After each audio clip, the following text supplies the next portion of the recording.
diferenciado para redução do tempo e movimentações de custo.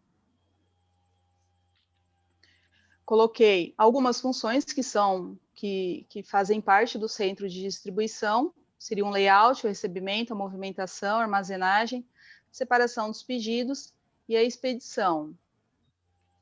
Depois eu fiz uma introdução, seria um objetivo principal dessa pesquisa, seria identificar possíveis oportunidades de melhorias no processo do controle de estoque em uma empresa de calçados e bolsas. No ramo atacadista, a armazenagem aparece em duas formas, a matéria-prima e o produto finalizado. Então, o que seria a matéria-prima nesse caso? O couro, tecidos, cardaços, solas, enfim. E os produtos finalizados, já é o produto acabado, né? Os sapatos, tênis, chinelos, as botas, as bolsas.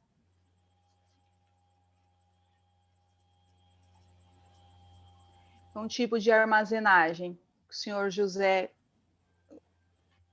tem no armazém, na empresa dele. Eu coloquei como um armazém próprio, o local ele é administrado pela própria empresa, detentora das mercadorias armazenadas. Nesse caso, ela é responsável por fazer a gestão do espaço, define os processos, contrata os funcionários para manter o controle, prover seguranças e realiza todas as atividades referentes à manutenção do armazém.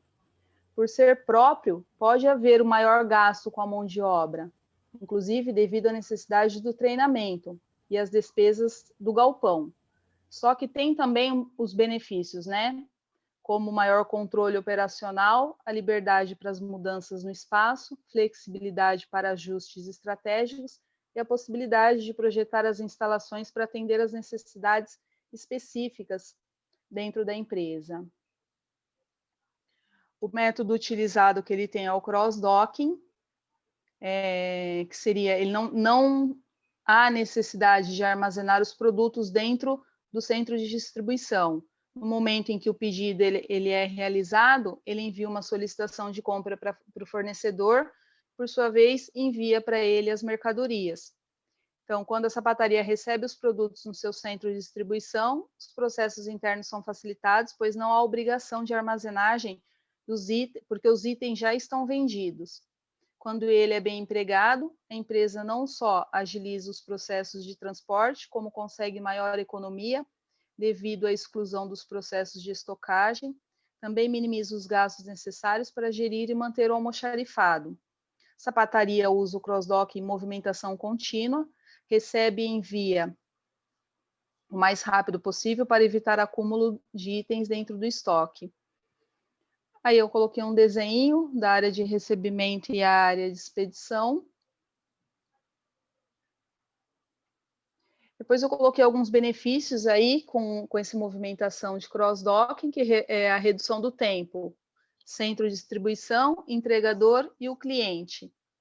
Então, ele diminui o custo logístico, o produto ele se torna inventário, é quando o item não chega a passar pelo estoque. Além de diminuir os gastos com os processos de manuseio, os custos com o transporte das encomendas são reduzidos, uma vez que as cargas de todos os fornecedores são agrupadas e sua distribuição é melhorada para atender uma região em particular. Eles têm a agilidade entre o pagamento e o cliente final, reduz o capital de giro, elimina estoque, facilita na gestão da cadeia de suprimentos, por fim, a satisfação do cliente. Então, esses daí são alguns benefícios que ele adquire com essa movimentação cross-docking.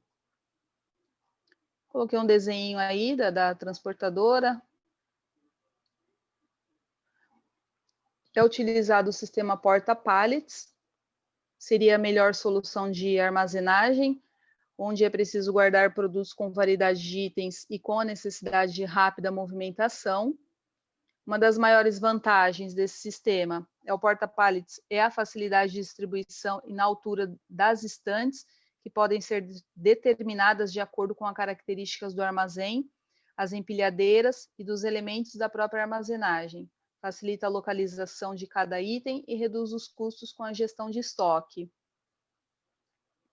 O sistema que é usado na sapataria seria uma empilhadeira retrátil, É um modelo compacto, ideal para o trabalho em ambientes internos pequenos ou de difícil locomoção, que possibilita o alcance de locais mais altos. Então, ela oferece o melhor aproveitamento na relação altura, corredor e versatilidade. Eu falei um pouquinho sobre esse pique discreto. Eu não sei muito, mas não sei se está certo, viu, professor? Se estiver errado, o senhor me corrige. Ele é um modelo básico. Os produtos ficam alocados em prateleiras ou racks. O responsável pela separação coleta um produto por vez até que o pedido esteja completo. Para isso, ele pode usar um carrinho ou qualquer outro equipamento que facilite a movimentação dentro do estoque. O fluxo deve ser planejado de tal maneira que sempre que o processo for finalizado, o colaborador não tenha se afastado muito do ponto onde iniciou o trabalho. Dessa forma, o layout do armazém deve levar em consideração o giro dos produtos, ou seja, os que têm maior saída devem ficar próximos entre si e perto da área de expedição. O sistema de picking discreto é uma excelente solução para empresas que recebem uma quantidade baixa de pedidos, mas com muito volume em cada um deles. Para manter a ordem, o operador trabalha com um pedido por vez. Apenas após concluir a primeira lista é que é possível prosseguir para o próximo pedido. Caso contrário, pode haver o acúmulo aí de operadores em uma área, atrasando a conclusão dos processos e o tornando ineficiente. Aí eu coloquei um desenho sobre os trabalhadores, né? Nesse pique indiscreto, um operador por vez, fechando o pedido. Falei um pouquinho sobre os 4 níveis de embalagem, que seriam primária, secundária, terciária e a quaternária. Então, a primária seria o quê? Ele é o contato direto, é a embalagem que é o contato direto com a mercadoria. Eu dei um exemplo aí de um frasco de shampoo, por exemplo. Eu não achei nenhum exemplo dentro da sapataria, professor, por isso que eu coloquei o frasco de shampoo, tá? Então, as secundárias seriam a caixa de papelão. As terciárias seria uma caixa maior, onde armazena várias caixinhas dentro. E a quaternária seria o caso dos pallets, onde ele armazena as outras caixas por cima. Aí seria o código de barra utilizado na sapataria. Não sei explicar, professor, esse código de barras, por isso que eu já peguei um desenho que tenha toda uma explicação aí do que seriam os números, como que é feito isso daí, eu só não sei explicar. Tá? Depois o senhor pode até falar um pouquinho sobre isso daí, porque foge um pouco da minha... Então, eu finalizei o centro de distribuição da sapataria. Ele não usa o RFID, pois há custo maior de investimento, quando comparado ao sistema de código de barras. Há necessidade de investimentos em TI e a invasão da privacidade dos consumidores pela monitoração das etiquetas que estão nos produtos. Coloquei um pouquinho do NR11, o que seria, tá? Os transportes sobre transporte, movimentação, armazenagem e manuseio dos materiais. Acredito que aí todo mundo já sabe um pouquinho sobre as normas do NR11. Coloquei uns desenhinhos do NR12, que seria a segurança no trabalho em máquinas e equipamentos. Coloquei uma apreciação de riscos aí, né? Ó. Eu tentei colocar em desenho para não ter que ficar falando muito, porque isso é muito, muito extenso, né? O conteúdo desse NR11 e NR12. Mas aí, olhando o desenho, dá para entender como que ele é feito.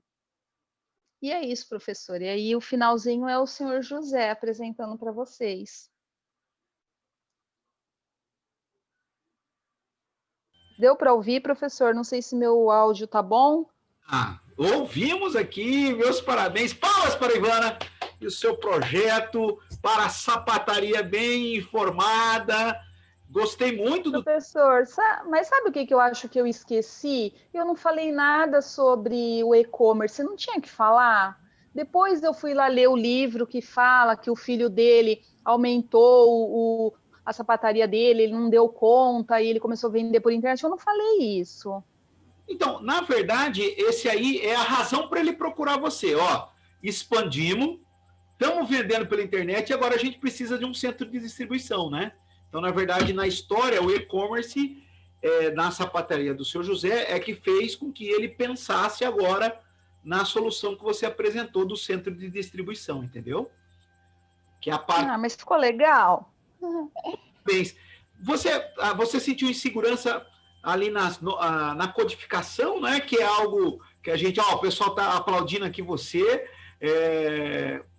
E muito Obrigada. Codificação, né? Tem duas coisas, professor, que assim, por exemplo, o código de barras eu não sei explicar. Eu li aqui, eu entendi, mas eu não... a finalidade dos números, eu não sei explicar isso daí, não, falar a verdade. Uma outra coisa que eu também fiquei bem assim, difícil para mim mesmo entender, é aquela sigla RFID. Isso daí também eu apoiei um pouquinho, porque eu também não consegui, particular, também não consegui entender muito. Tem muita coisa. Não, a gente pode fazer aqui questões pontuais aqui. É isso que eu estava fazendo. O trabalho foi muito bom. Muito obrigado, Ivana, pelo seu tempo, dedicação aí desenvolvendo esse trabalho, que é um trabalho para que você pudesse mergulhar realmente nesses assuntos que nós, ao longo do projeto de armazenamento e integração logística, a gente pôde caminhar um pouquinho. Destacar alguns pontos que você levantou de segurança. Da codificação, né? A codificação, hoje a gente tem o GS1, que é a associação que cuida aí, é uma associação que tem mais de 150 países integrados, e hoje, para você ter um produto que se venda nas melhores plataformas, você tem que ter um código, você tem que pagar por esse código de maneira associativa, e o seu produto tem que...